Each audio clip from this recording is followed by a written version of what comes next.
Bismillahirrahmanirrahim.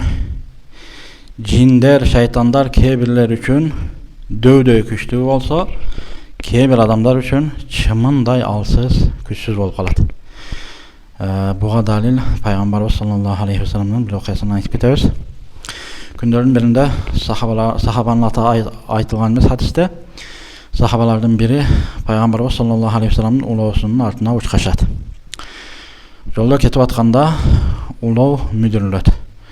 Улоо мүдүрүлгөндө сахаба таиса шайтан, шайтан кыйрагыр, шайтан кыйрасын деп, шайтан ушундай кылды, бул шайтандан болду, бул жиннен болду деген майында. Ошону айтканда Пайгамбарыбыз саллаллаху алейхи ва саллям айтпаган дейт. Сен антип айтпагын. Эгерде сен ушундай айткан болсоң, бул ишти шайтан кылды десең, анда ошо шайтан, жин ушунчалык чоңоюп кетет, үйдөй болуп чоңоет дейт. Ал эми ушундай учурларда сен бисмиллах деп Аллахтын ысымы менен деп Аллахтын ысымын айтып зикир кылсаң, шайтан ушунчалык төмөн болот, чымындай кичинекей болуп калат дейт. Hadisi түшүндүрмө берген алымдар айтат. Адам качанда ушу билдеки болгон окуяларды шайтандан десе, шайтан мен күчүм менен менден болуп атат деп, ушундай чоңоюп, ушундай таасирлүү болуп, ушундай бир өзгөчө болуп ал адамга таасирин көбүрөөк тийгизүүгө мүмкүнчүлүгү пайда болуп кетет дейт. Ал эми качан барлык нерсе жамандык, жакшылык Алладан деп биз тагдырда жакшылык, жамандык Алладан деп ишенебиз. Имандын негизги шарты ар бир абал Аллахтан болот деп Алланын атын зикир кылып, Алланын атын көбүрөөк зикир кылып жүрсөк, шайтан ал адамга, Алланын атын зикир кылган адамга таасири чымындай. Чымын канча таасир берет? Мына чымын келип кошту, конду, мындай кылсаң учуп кетет.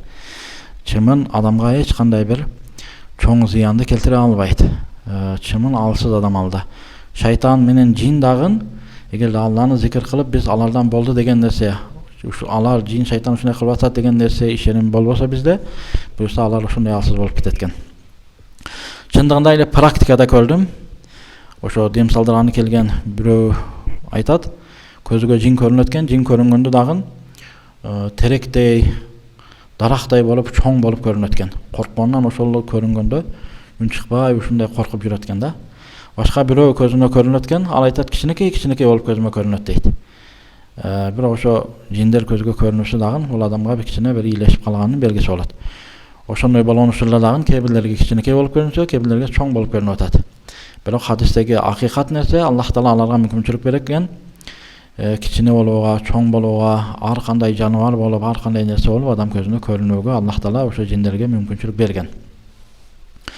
Демек, биз мусулмандар Алланын зикирин айтып, Аллага таяныч катуу болуп, жиннен болот деген нерсени, жиндер ушундай кылып атат деген нерседен алыс болсок, буюрса алардын таасири, алардын зыяны ошо биздин ишенимибизге жараша аз болот экен.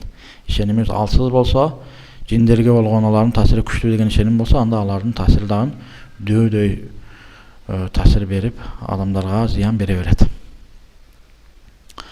Көптөгөн адамдардын үйүндө жиндер кошулуп жашайт. Кээ бир адамдар динге бекем болуп, амалдарга бекем болгон себептен алардын үйдө жин жок. Жин үйдө болуунун бир канча белгилери бар.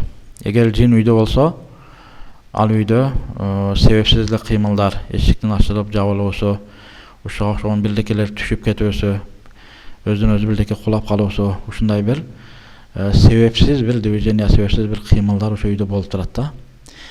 Кээ бир адамдардын үйдө ошо жин болгон себептен жаш балаларына же ошо үйдөгү жашаган кайсы бир адамдарга кээде көрүнүп турат көзүнө.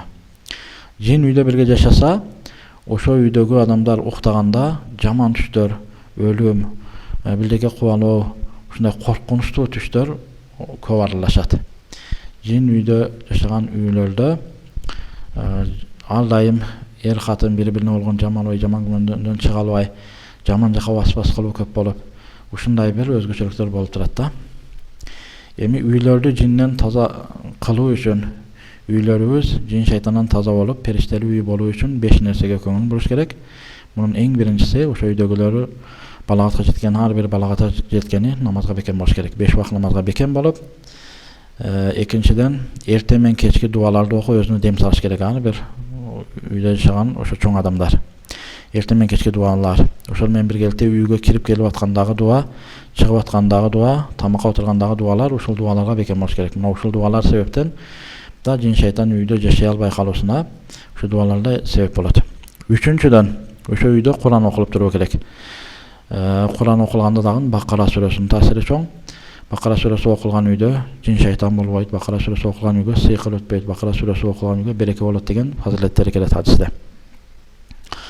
Төртүнчүдөн, ал үйдүн ынтымагы болуш керек. Эгер чыл-чатак уруш көп болсо үйдө, жин шайтан ошо чыл-чатак себептен үйгө кирип келет дагы.